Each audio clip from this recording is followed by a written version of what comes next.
Welcome to It's Damn True podcast, where we talk about professional wrestling. Victor, we are 5 hours away now from Fastlane. A couple weeks ago, we were doing the Elimination Chamber. Now we're heading over to SmackDown. What do you say we talk about what's going to happen in this pay-per-view, huh? I'm down. Let's do it. Let's see if SmackDown can show up Raw, because I enjoyed the Elimination Chamber. I personally think that Fastlane will be a more fun pay-per-view, but because I'm kind of excited more for their main event, but we'll see. We'll see what's going on. So we're starting off. Becky Lynch and Naomi versus Natalya and Carmella. Do you care about this match? Do you not care about this match? Who do you think is going to win? Alright, normally I wouldn't care about this match, but you and I both know Naomi's my baby. I love me some Naomi. I think she's actually a really good performer, so I am going to kind of watch it. Not fully, 100% full attention, but it'll have a little bit of my attention, at least when Naomi's in the ring. She can put on a show. She can move.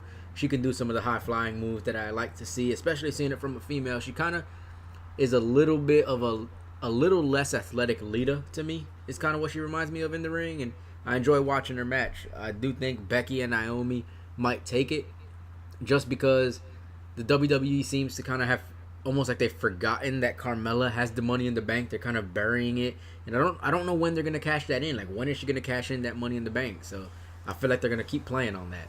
Well, her deadline is WrestleMania, correct? Because it's supposed to be a year? I believe so. It is one calendar year, and she won it last WrestleMania. I'm thinking she's cashing it today. I'm glad you mentioned that, because I was legit going to say, because like how Naomi's your baby, Carmella's mine.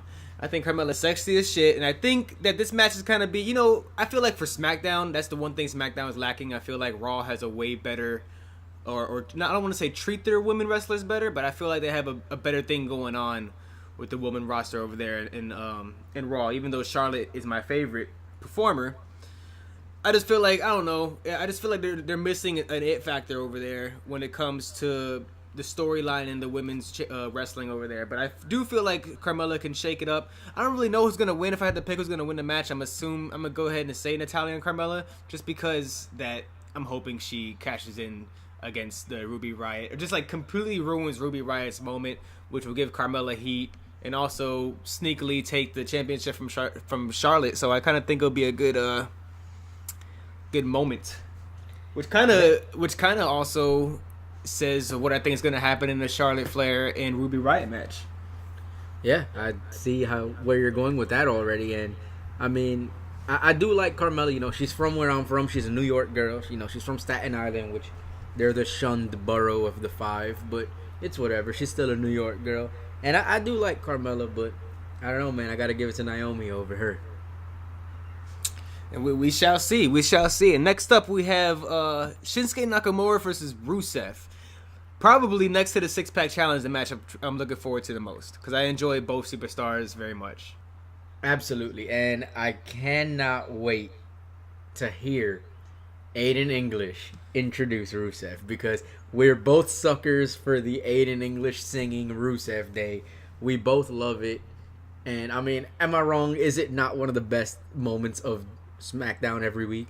It is my favorite moment of SmackDown every week. Aiden English is what keeps me tuning in to SmackDown right now. Even though SmackDown has a lot of stars, I've never seen, like I said, I put it on Twitter the other day, I've never seen a superstar look as comfortable on the microphone since The Rock. And I'm like exaggerating a little bit when I say that, but it's sad that I'm exaggerating a little bit. Like, because I really feel like he's found his character, and now he's just got to find his wrestling ability, I guess. I'm not saying that he can't wrestle, but he has to find that also that it factor of why you would want to watch him wrestle, not just see his character talk. And you say you're exaggerating a little, but me being like the biggest Rock fan ever, which I'm sure you can attest to that, is like, I really don't think you're exaggerating. I've never seen somebody go out there, take the mic, and do something that any other superstar would be like, Vince, I'm not doing that. That's stupid. Not only does he take it and own it, he seems like he likes it. Like, he's legitimately having a good time out there. Oh, the voice of an angel like that, who wouldn't like it? And that's why there's a part of me that wants. I think Rusev is going to win this match, because it's going to add to the. I heard Bret Hart say it the other day, and I know I'd hate to bring up Roman Reigns on a topic of a SmackDown pay-per-view, but I kind of feel like this is why this is what Roman Reigns is missing. Also, Bret Hart said in order to be a good champion, you need people to feel sorry for you. Like if you get beat up, you need people to feel sorry for you. And I feel like Roman lacks that. You know, the thing I don't like about Roman, even though he's kind of growing on me the more since last time we talked about him, which we completely buried him. I mean, do I still want to see him in main events? Not really. But I feel like he misses that. He kind of like laughs off like getting beat up and shit. Like there's a certain I'm not saying cry. I'm not saying, you know, but there's something that Shawn, there's something that Dan O'Brien, there's something that the underdog would do, or the champion, that'll make you feel sorry for them if they do get beat up or they don't reach that title. It shouldn't be, oh, I'm super happy Seth Rollins cashed in and ruined your championship moment against Brock Lesnar. You should feel bad for Roman that he didn't get that moment, because Brock and Seth were technically the heels in that moment. But beyond the point, like my point, what I'm getting to is that I want to feel bad for Shinsuke leading into the match with AJ Styles at WrestleMania. Well, supposedly AJ Styles, but if you want to be a good underdog and have that ultimate moment of reaching your first WWE title, it makes it that much better, in my opinion, if you go in it as an underdog, not as the guy that's just dominating the entire way, unless they book it correctly.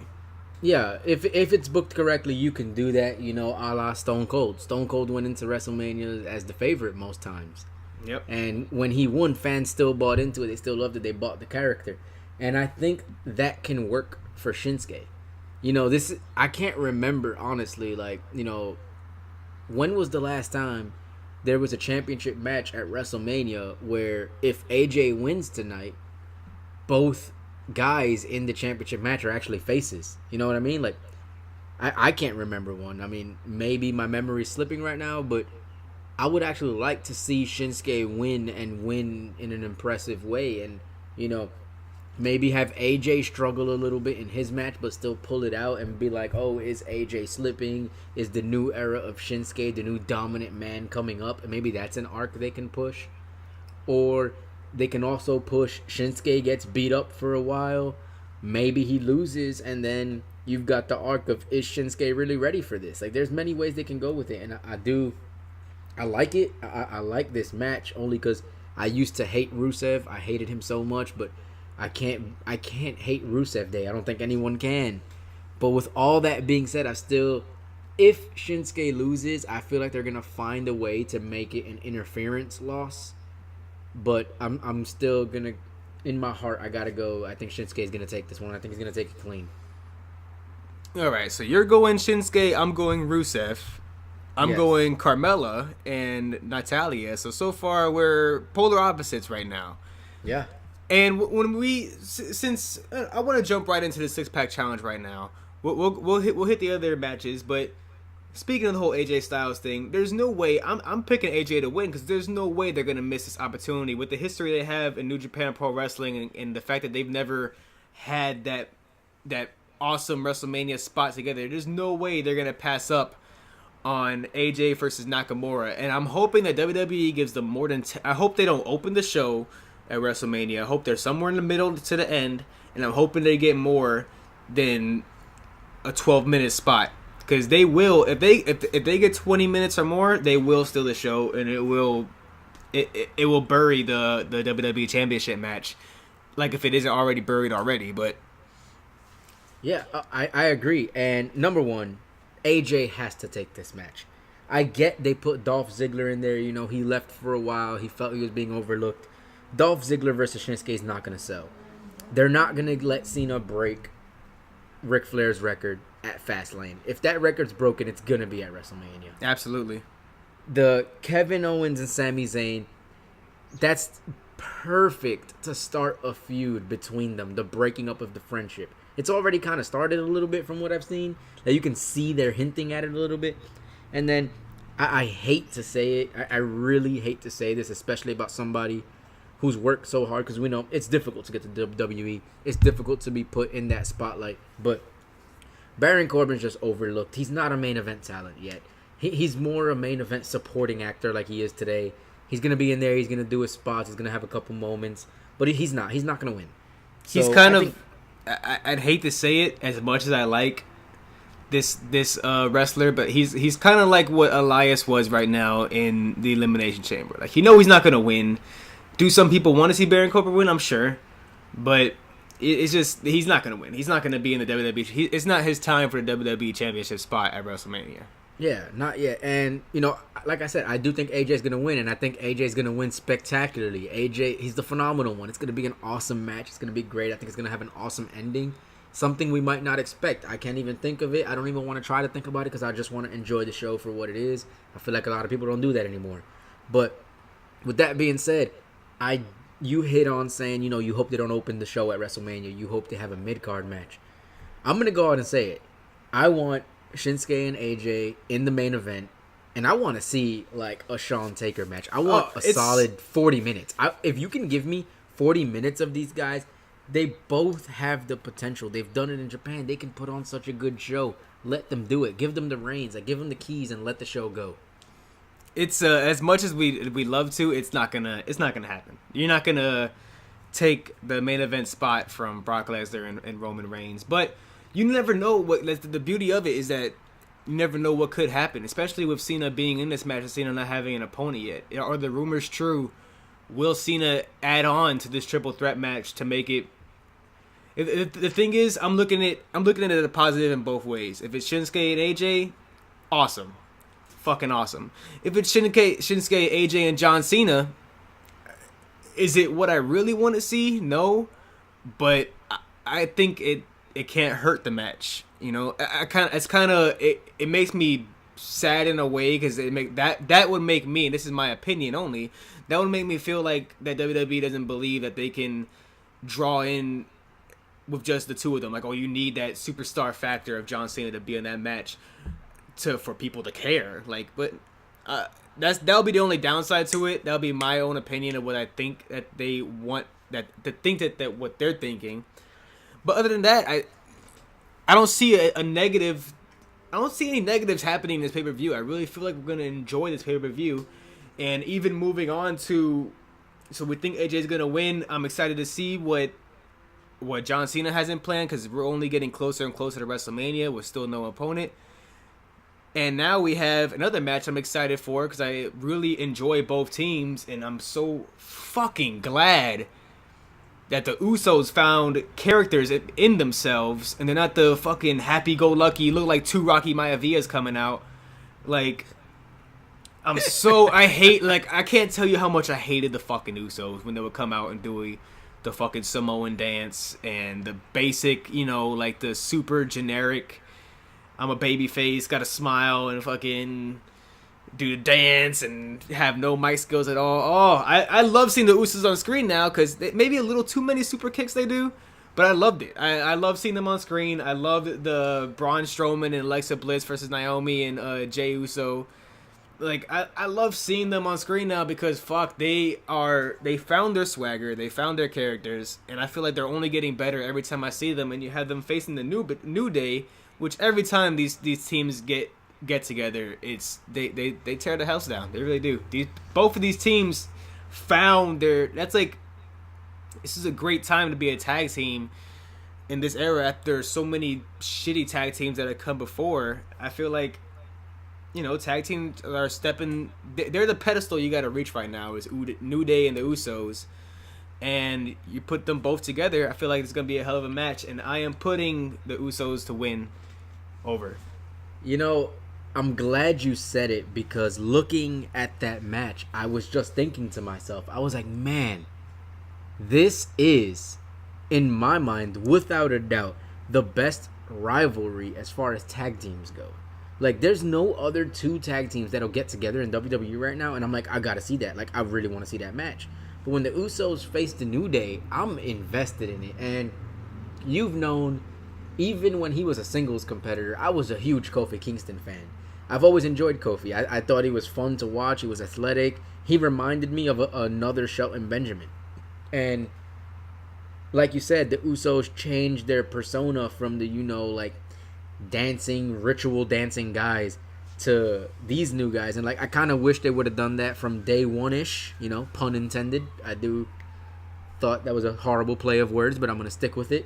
Like, I like what they're doing now. They come out there with their fitted hats, their shirt. They're like, they got the tag team championship. They just have the cocky swagger that makes you want to hate them. But then they're in the ring and they're so good, and it's like, man, like, it's cool. But I've gotta say, I think so far we've only agreed on AJ because I'm going New Day. I think the New Day is gonna go into WrestleMania with the belts. Set up a rematch at Mania.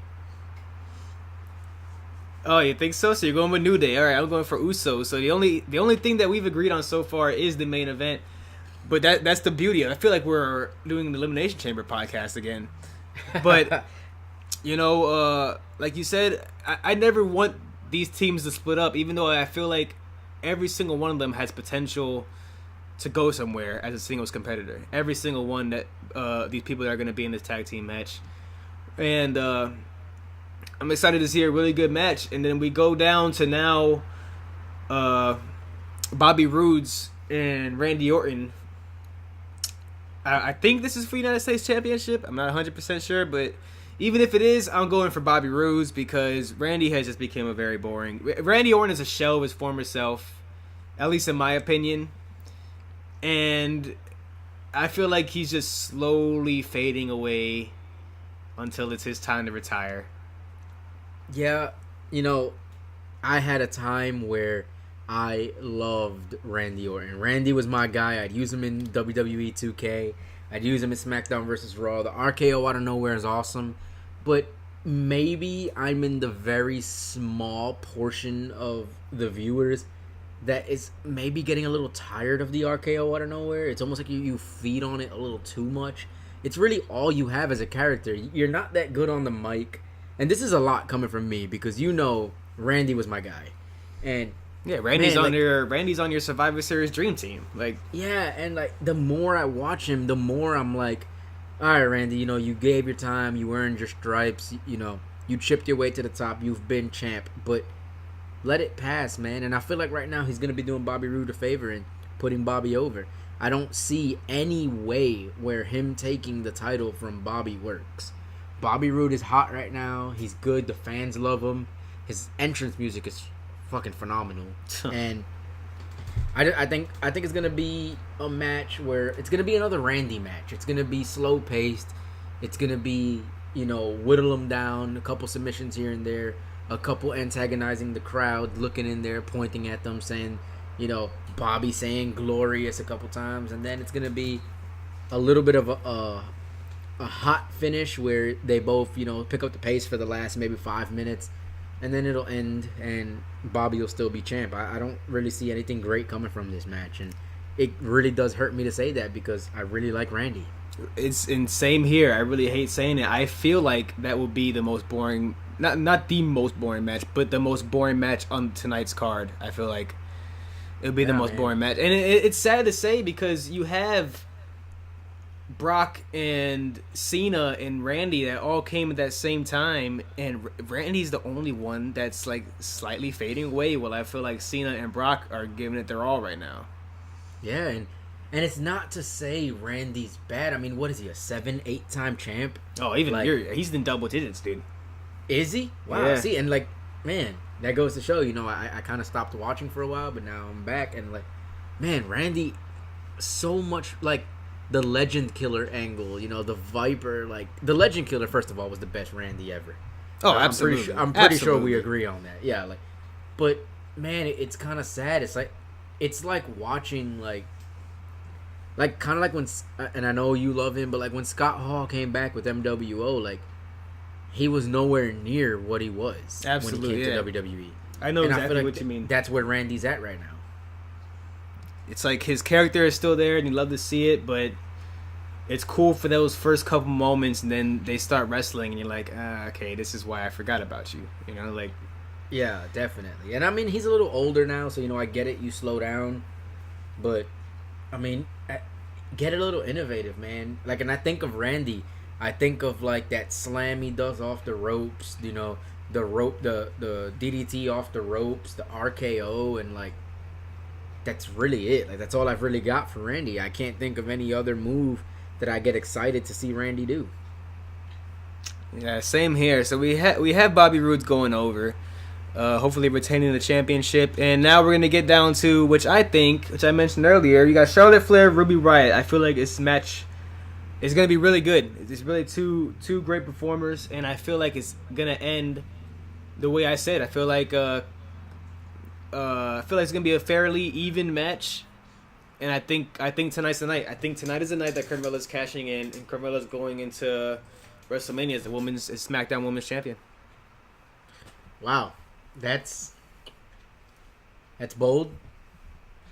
I want to go as far to say that this is my storytelling.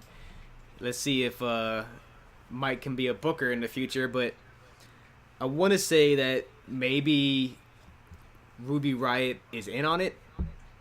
Like, wants Carmella to come, or I don't know. I would say that she's in on it. Wants Carmella to come and cash in. It's either Carmella cashes in when they're both beat up, she's in on it, and like waits for Carmella to come out so she can become champion, or she waits for Carmella to cash in the thing, and I don't know, like waits for Carmella to win and pins her. Right? I don't know what's good. I know you can't do that, but I have a feeling that something sneaky might happen if Carmella comes out. She's had it for too long to not have a big payoff. You know what I mean?